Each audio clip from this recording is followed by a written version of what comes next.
Are underway this morning in Wisconsin and in Florida. Elon Musk got involved in the Wisconsin Supreme Court race, and Republicans will be put to the test in the Trump territory of Florida. For insight on what's at stake today, we welcome political science professor Andres Quintero at Evergreen Valley College in San Jose. Good morning, Professor. Thank you for joining us again. Good morning. Thank you for having me. Let's talk about Wisconsin first. We normally don't pay much attention to a race in Wisconsin, but this is a seat on the state Supreme Court there. Talk about what's at stake and how this race could impact laws and policies that would impact more than just Wisconsin.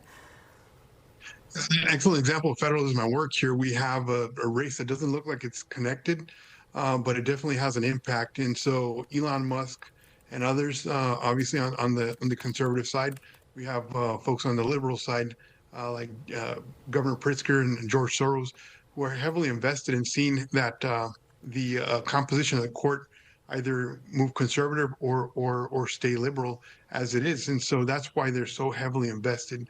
$100 million has been invested by outside groups in this race, and so the stakes are incredibly high due to the fact that that court ultimately has the decision, has the ultimate say in things like redistricting that can change the composition of the House of Representatives in Washington, D.C. Okay, the redistricting and some other things that the Wisconsin Supreme Court would be weighing in on, and the concern of it being more liberal or more conservative. What else could they be weighing in on? Some of the criticism that's been leveled against Elon Musk is the fact that there's lawsuits related to his businesses. And so that those lawsuits were filed by one of the candidates, Susan Crawford, actually leveled that as part of her campaign, that she essentially said that he's attempting to buy the court's decision power by stacking the court's composition more conservative and leaning in his favor. So that's one of the things that has been brought up as part of this campaign and these massive expenditures that have been made. Yeah, let's talk about that record-breaking amount of money pouring in. It seems like there really should be some sort of limit on the funding. And then especially since Elon Musk is actively involved in the current administration, does this bring up, I know that some judges have weighed in, but a conflict of interest concern with this? Definitely. The concerns have been raised. There's been efforts to attempt to move forward with campaign finance. However, if we recall, the Supreme Court itself, the U.S. Supreme Court, has already decided that the money has the same power as your own voice, as an individual's own voice, and therefore it can't be limited.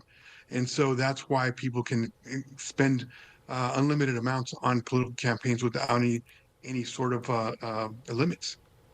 All right, let's talk about Florida, the races there for a little bit. People are calling these races, both in Wisconsin and in Florida, a referendum on Elon Musk, referendum on President Trump, on the Republican Party. How do you see these races playing out and the importance and the impact of them?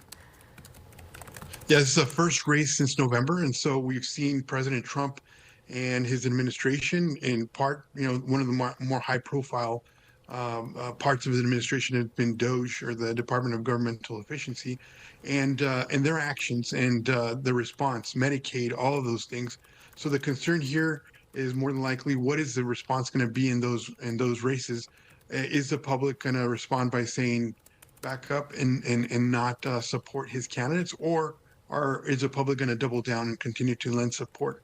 And so that's why the stakes are so high. That's why we see such a huge investment by multiple players here, both on the right and the left of the political spectrum. All right, certainly interesting. We'll be watching these races today. Professor Andres Quintero at Evergreen College, San Jose, thank you for joining us. Thank you.